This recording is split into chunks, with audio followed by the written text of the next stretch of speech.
Okay, so we talked about inequalities and what the symbols mean. Now we're going to start taking a look at how do we graph them out. What does it mean to graph something out? Now, when we're just talking about a single number, so something like x is greater than 4, which we went through earlier, then we're just going to be looking at a number line, okay? So it's just a bunch of numbers that are bigger than 4, okay? And we can do that with a number line.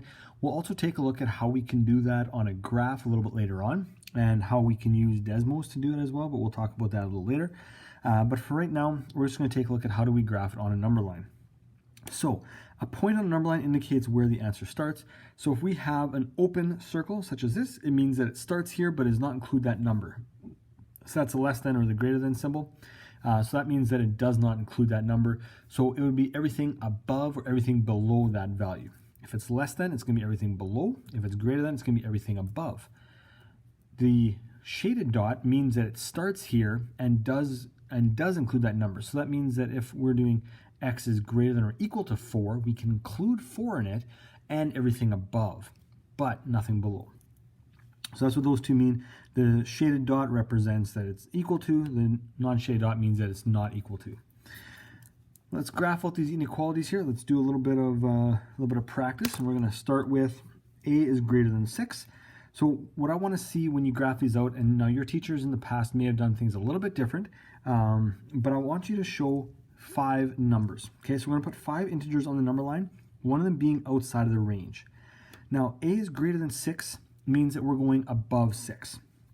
Okay, so we're going to put 6 in the second spot here. So this is 5, 7, 8, and 9.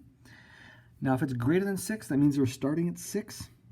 This is kind of a reference point, so we're going to put an open circle, because it's not equal to. We're going to open circle, and then we're going to draw a line which is greater than 6.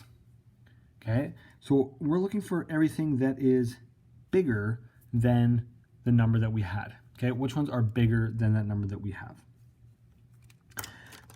If we're doing b is less than or equal to 7, okay, that means that we're going to be going down, so we're going to put 7 over here. And then we're going to go 1 above 7, and then everything else will be below 7. And now when we do this dot, when we put that there, it's also equal to, so it could be 7.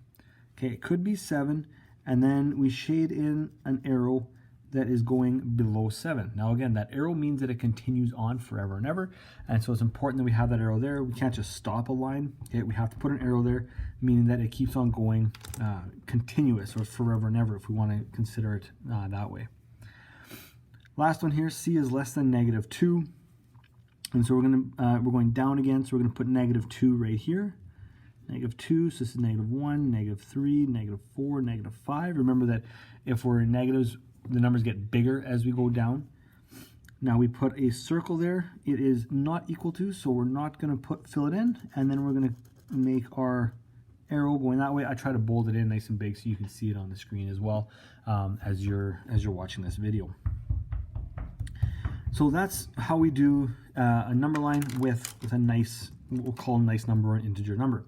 Now, if your answer starts with a fraction or a decimal, I still want you to have 5 integers. Okay, so you're still going to do the 5 integers, but we're just going to add this new starting point to our number line. Now, no other fractions, no other decimals. We're just going to add this number to the starting point there.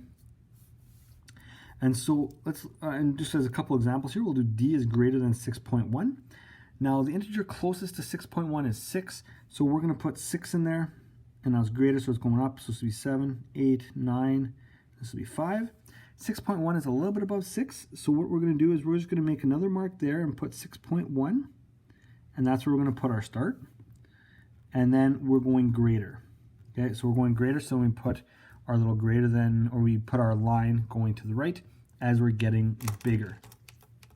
So we find an integer that's very close, or the closest one that we have, kind of put the new one there. So 6.1 is just above, so that's where we put that little line there, and then we kind of go up from that. E is greater than or equal to 3/4. Now a number that's really close to 3/4 would be 1, so we're going to put the 1 there. 0, 2, 3, 4. 3/4 is just below, so we're going to put that line there, and this is going to be 3/4. Going to do our dot on the 3/4. Now this is greater than or equal to, so we're going to shade in that dot and then make our bigger line right there. Okay, so we're finding an integer that is close and then going either bigger or smaller from there. In this case here, we're a little below that line. That's fine.